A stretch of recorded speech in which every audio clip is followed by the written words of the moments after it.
Nampally court ముందుకి మరి కాసేపట్లోనే మాజీ మంత్రి కారుమూరి నాగేశ్వరరావుని సమర్పించబోతూ ఉన్నారు. కాసేపటి క్రితం గాంధీ హాస్పిటల్లో కారుమూరికి వైద్య పరీక్షలు ముగిశాయి. రిమాండ్ విషయంలో జడ్జి ఎలాంటి నిర్ణయం తీసుకుంటారు అన్న దానిపై ఉత్కంఠ కనిపిస్తోంది. రాష్ట్రంలో అరాచక పాలన వల్లనే తప్పుడు కేసులని చెప్పి కారుమూరి ఆరోపిస్తూ ఉన్నారు. ఈడీ కేసు వెనక సిట్ అలాగే రాష్ట్ర ప్రభుత్వం కూడా ఉంది అంటున్నారు. సంబంధం లేని కేసులో తనను నిరికించారంటున్నారు కారుమూరి. వాస్తవాలు కోర్టులో బయటపడతాయంటూ ధీమా వ్యక్తం చేస్తున్నారు.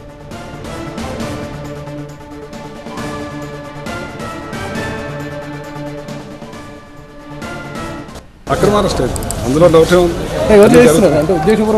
రాష్ట్ర ప్రభుత్వాలే చేస్తాయి కదా, ఏం చేస్తారు.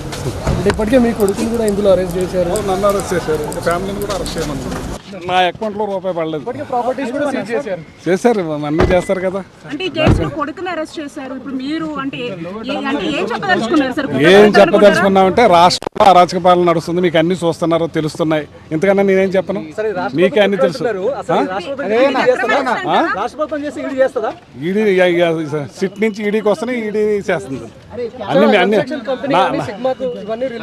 మాకేం సంబంధం లేదు, అన్ని కోర్టులో తేలుతాయి. అన్ని వాస్తవాలన్నీ కోర్టులో తేలుతాయి. సుదర్శన కన్స్ట్రక్షన్ అని వేరే ఆడిని చేయలేదు, ఆడిని అరెస్ట్ సిగ్మా. మాకేం జరుగుతుందండి, ఆడి చేస్తున్నాడు, ఆడో కంపెనీ ఆడిది. మాకేంటి సంబంధం అని ప్రశ్నిస్తూ ఉన్నారు మాజీ మంత్రి కారుమూరి నాగేశ్వరరావు. కొద్దిసేపటి క్రితం ఆయనకి గాంధీ హాస్పిటల్లో వైద్య పరీక్షలు జరిగిన క్రమంలో మీడియాతో మాట్లాడుతూ ఆయన వ్యాఖ్యలు చేశారు. మరి కాసేపట్లోనే నాంపల్లి కోర్టులో జడ్జి ముందుకి ఆయన హాజరవుతారు.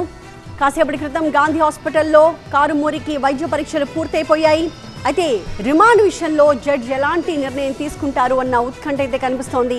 రాష్ట్రంలో అరాచక పాలన వల్లనే ఇలా తప్పుడు కేసులు పెడుతున్నారని చెప్పి ఈ సందర్భంగా కారుమూరి నాగేశ్వరరావు ఆరోపించారు.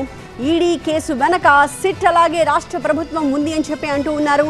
తనకి ఏమాత్రం సంబంధం లేని కేసులో తనను ఇరికించారని చెప్పి కారుమూరి నాగేశ్వరరావు అంటున్నారు. వాస్తవాలన్నీ ఖచ్చితంగా కోర్టులో బయటకు వస్తాయని చెప్పి ధీమా వ్యక్తం చేస్తున్నారు ఆయన.